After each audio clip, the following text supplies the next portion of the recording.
আসসালামু আলাইকুম প্রিয় দর্শক, সবাই কেমন আছেন? চলে আসলাম এই মুহূর্তের গুরুত্বপূর্ণ আরও একটি আবহাওয়ার আপডেট নিয়ে। দেখুন, আজ রাতে আবারও বাংলার দক্ষিণ অঞ্চল থেকে শুরু করে বাংলাদেশের পশ্চিমের বেশ কিছু এলাকায় প্রচণ্ড বেগে ধেয়ে আসছে ভারী মেঘ। এই মেঘ থেকে রাতে ঝড় বৃষ্টিপাত হওয়ার সম্ভাবনা আছে কিনা তা জানিয়ে দেব। এছাড়া আগামীকাল বুধবার 25শে ডিসেম্বর কেমন থাকতে পারে দেশের দক্ষিণাঞ্চল থেকে শুরু করে উত্তরাঞ্চল, এছাড়া ভারতের পশ্চিমবঙ্গ সহ উত্তরবঙ্গ, আসাম, ত্রিপুরা এবং বাংলাদেশের 64 জেলার আবহাওয়া, কোন কোন জেলাগুলোর উপর হতে পারে ঝড় বৃষ্টি, সম্পূর্ণ বিস্তারিতভাবে জানিয়ে দেব ভিডিওটির মাধ্যমে। আশা করি ভিডিওটি শেষ পর্যন্ত দেখবেন, ভালো লাগলে লাইক করবেন। সবার আগে গুরুত্বপূর্ণ আবহাওয়ার আপডেট পেতে চ্যানেলটি সাবস্ক্রাইব করে পাশের বেল বাটনে ক্লিক করে রাখবেন। আর ভিডিওটি কোন জেলা থেকে সরাসরি লাইভ দেখছেন আর আপনার গ্রামের পরিস্থিতি কেমন অবশ্যই কমেন্ট করে জানিয়ে দিন। ইতিমধ্যে সরাসরি লাইভ উপগ্রহ চিত্রের মধ্যে দেখা যাচ্ছে। দেখুন আপনারা সরাসরি যে লাইভ স্ক্রিনে ব্যাপক আকারে মেঘ কিন্তু প্রবেশ করতে দেখা যাচ্ছে, বিশেষ করে পশ্চিমবঙ্গের উপর দিয়ে। এখানে দেখুন আরামবাগ অঞ্চল, বাঁকুড়া এই অঞ্চল দিয়া, দুর্গাপুর, বর্ধমান, এই যে বর্ধমানের উপর দিয়া, চন্দননগর দিয়ে এই যে শান্তিপুর, এখানে এই সমস্ত এলাকার উপর দিয়ে প্রচণ্ড বেগে ভারী মেঘ কিন্তু ধীরে ধীরে পূর্ব দিকে অগ্রসর হচ্ছে এবং বাংলাদেশের উপর প্রবেশ করছে। রাতে যশোর, সাতক্ষীরা, এখানে দেখুন শাইলকুপা, মেহেরপুর এবং লোহাগাড়া, খুলনা বেশ কিছু এলাকায় মেঘের আনাগোনা শুরু হয়ে যেতে পারে। বাংলাদেশের দক্ষিণাঞ্চল মঠবাড়িয়া, পিরোজপুর কিছুটা মেঘের আনাগোনা শুরু হয়ে গেছে। কলাপাড়া, তারপর লালমোহন, সরপেশন, এদিকে সন্দ্বীপ, হাতিয়া এবং এদিকে চট্টগ্রাম বিভাগের উপকূলীয় বেশ কিছু এলাকায় আকাশ মেঘাচ্ছন্ন হতে পারে এবং আগামীকাল থেকে এই মেঘের ঘনত্ব আরও বৃদ্ধি পাবে। কী পরিমাণ মেঘ কিন্তু আগাচ্ছে দেখুন। নিম্নচাপের প্রভাবে একেবারে এখান থেকে বাঘ নিয়ে বিশাখাপট্টনম, ভুবনেশ্বর, যে ভারতের উপর দিয়ে একটুখানি বাঘ নিয়ে সরাসরি বাংলার উপর দিয়ে মেঘ কিন্তু আসতে যাচ্ছে এবং আগামীকাল আকাশ আরও মেঘাচ্ছন্ন হতে পারে। সঙ্গে কিছু এলাকায় হালকা গুড়ি গুড়ি বৃষ্টিপাত হতে পারে, এমনটাই আভাস কিন্তু দেখা যাচ্ছে।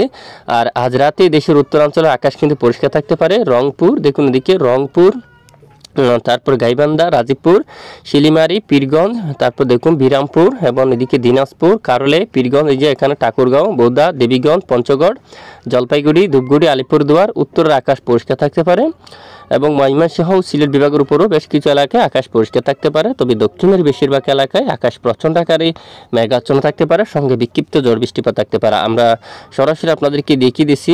এই মুহূর্তে আমরা বৃষ্টিবাহী মোড়ে অবস্থান করলাম, মেঘলা ও বৃষ্টিবাহী মোড়ে।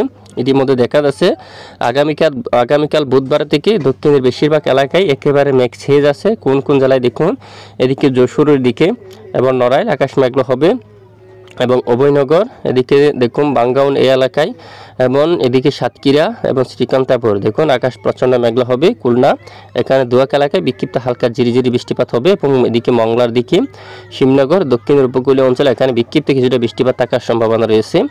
আর এদিকে মঠবাড়িয়া অঞ্চল, এছাড়া দেখুন এদিকে মির্জাগঞ্জের দিকে এবং এদিকে জিয়ানগর, কাউকালী মেঘলা আকাশ থাকবে। বরিশাল, ঝালকাঠি, পটুয়াখালীর দিকে আকাশ মেঘলা। গুরুনাদি উত্তর, এখানে মাদারীপুর, শিবচর অঞ্চল, মকসুদপুর সহ দুহার, এখানে দক্ষিণে মুন্সিগঞ্জ, এখানে আকাশ মেঘলা থাকবে।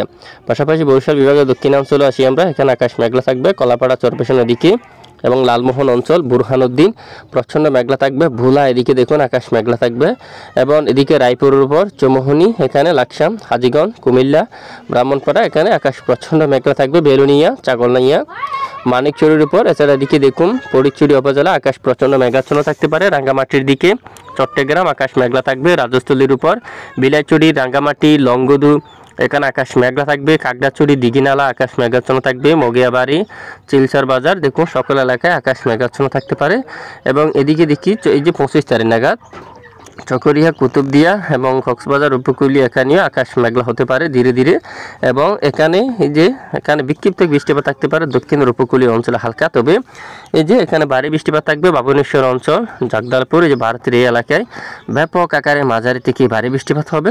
বাংলাদেশের উপর তেমন ভারী বৃষ্টি বা ভারী বর্ষণের সম্ভাবনা নেই কোনো ধরনের। সামান্য আকারে হালকা গুড়ি গুড়ি দুয়াক এলাকায় বিক্ষিপ্ত বৃষ্টিপাতের সম্ভাবনা থাকবে। বাকি অঞ্চলের আকাশ কিন্তু একেবারে পরিষ্কার থাকার সম্ভাবনা। দেখুন উত্তরাঞ্চলের আকাশ পরিষ্কার থাকতে পারে। রাজশাহী, এদিকে চিংড়া, বগুড়া, মহাদেবপুর, এখানে সামান্য দুয়াক এলাকায় বিক্ষিপ্ত মেঘলা হবে, তবে বেশ কিছু এলাকায় পরিষ্কার আকাশ থাকবে। বালুরঘাট, গোড়ারঘাট, রংপুর আকাশ পরিষ্কার থাকবে। সাইদপুর, কারলে, দিনাজপুর, পীরগঞ্জ, ঠাকুরগাঁও, বোদা, দেবীগঞ্জ, পঞ্চগড়, জলপাইগুড়ি, এখানে দেখুন শীতলকুচি, লালমনিরহাট আকাশ কিন্তু পরিষ্কার থাকবে। এদিকে টুরা অঞ্চল, বাগমারার দিকে বিশনবাপুর, এবং সিলেট সামান্য ধোঁয়াশা থাকতে পারে। দেশের উত্তরের বেশিরভাগ এলাকায় আকাশ পরিষ্কার থাকতে পারে, শুধু দক্ষিণাঞ্চলে আকাশ মেঘলা, সঙ্গে বিক্ষিপ্ত হালকা ধোঁয়া এলাকায় বৃষ্টি।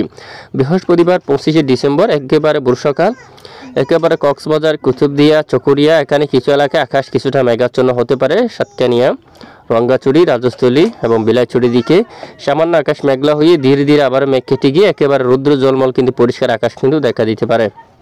এবার শুক্রবার 27শে ডিসেম্বর নাগাদও দেখুন একেবারে পরিষ্কার আকাশ থাকার সম্ভাবনা। পাশাপাশি শনিবার, এই যে শনিবার 28শে ডিসেম্বর আপডেটেও দক্ষিণাঞ্চলে আকাশ পরিষ্কার, তবে ধীরে ধীরে কিছুটা বিক্ষিপ্ত বৃষ্টিপাতের সতর্কতা দেখা যাচ্ছে। সেটি কিন্তু একেবারে উত্তরবঙ্গে অথবা এখানে এটি কিন্তু দেওঘর অথবা বাগালপুর এই অঞ্চলে দেশের উপর কিন্তু তেমন প্রভাব ফেলতে দেখা যাচ্ছে না, তবে উত্তরবঙ্গের আকাশ মেঘাচ্ছন্ন হতে পারে তখন রংপুরের দিকে। আর এদিকে সাইদপুরের দিকে রবিবার 19শে ডিসেম্বর আকাশ মেঘলা হতে পারে কারলে অঞ্চল, পীরগঞ্জ, ঠাকুরগাঁও, যদি আবহাওয়ার পরিবর্তন না ঘটে অবশ্যই। আর দেবীগঞ্জ, পঞ্চগড়ের দিকে জলপাইগুড়ি, শিলিগুড়ি, ওদলাবাড়ি, ধূপগুড়ি এই সকল স্থানে কিন্তু আকাশ কিছুটা মেঘাচ্ছন্ন হতে পারে, তবে তেমনভাবে ঝড় বৃষ্টিপাত হওয়ার মতো সম্ভাবনা নেই। আগামী 7 দিনের আবহাওয়ার পরিস্থিতি আমরা দেখতে পাচ্ছি, বেশিরভাগ এলাকায় আকাশ পরিষ্কার থাকবে, তবে আগামীকাল বুধবার 25শে ডিসেম্বর দেশের দক্ষিণের বেশিরভাগ এলাকায় আকাশ প্রচণ্ড আকারে মেঘাচ্ছন্ন থাকার সম্ভাবনা রয়েছে।